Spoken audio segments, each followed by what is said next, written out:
6:45, we're still talking good day this morning. It's a great day because we're trying to get your love life back in working order. Rick Brown from the Institute for Relationship Therapy in Orlando is here to help us out.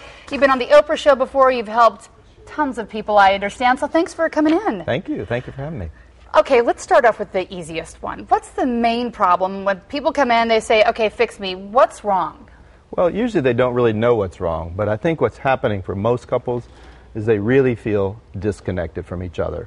If you look at the statistics today out of every 10 marriages, 5 will end in divorce. But as bad as that is, of the 5 that stay in it, 2 to 3 of those, if they were honest with you, would tell you the relationship is somewhat dissatisfying, perhaps even miserable. And they are stuck. They're stuck in these patterns where you're doing your thing and he's doing his thing and I've got my responsibilities and you've got your responsibilities. We might come together around what we're having for dinner or who's going to pick up a kid. But in terms of the joy, the fun, the aliveness, the passion, the connection, it's often gone in many of those relationships. So how do you fix that? It really is so often survival of the fittest. I know at my house it's, picking kids up from school, running to violin lessons. There's always something you're trying to keep up with. And like you said, you're always doing your jobs. You both have your jobs down pat. Right. But how do you make sure that you have that together time where you're actually working as a couple and not just the parents on the go? Well, that's just an important word you said, working at it. Most people think that if it's this hard, I shouldn't have to, it's not right. I shouldn't have to work at love. I shouldn't have to work at my marriage. But you look at anybody who does their job. You look at Tiger Woods, for example. Now, here's a man with natural talent, but there's nobody who works harder at his game than Tiger Woods. And he blew away the field this weekend. This is true in relationships. We've got to work at it. So why all the breakups and divorces? You said 50% of marriages end in divorce. So sad to think about it. When you go into this relationship, it's supposed to be forever. And yet it seems like we so easily just toss it out by the wayside if things aren't going well. Yeah, because we don't really...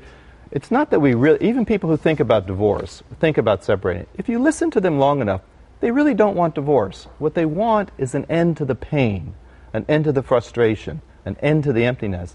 And if we can help them really begin to learn how to be more connected to each other, then people really want to stay together and people want to enjoy their marriages. What's the first step for people sitting out there right now saying, okay, you've hit the nail on the head, this is me.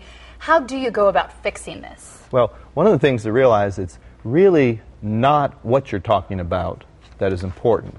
What is really, really, really important is how you're talking about what you're talking about. Can you find a safe way to talk with each other? So whatever the issue, whatever the concern, whatever the problem, do we have a safe way of holding that? And this is what I try to teach in couples I work with in my office or on the workshops that I do on the weekends.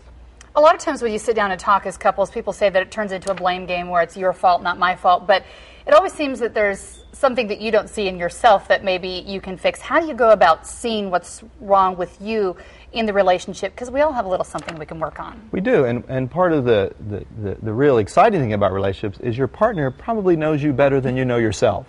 And can we create the atmosphere where you could say how you experience me, and I can, rather than get defensive and reactive, I could really create a space to really hear that. And that's what we try to teach. Can I really hear what it is you're saying? And not just hear it, but can I understand it? Can it make sense to me? And then maybe having some empathy for what it's like for you to be in that space. So get a hot date, but not to the movies so you can chat.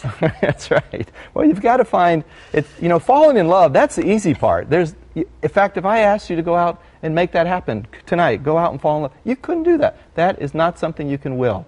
But staying in love, creating love, maintaining love, that takes work, and you have to work at that. Work that's worth it. Rick Brown, thank you so much for joining us. We look forward to having more conversations in the weeks and months ahead. Thank you. Thank you.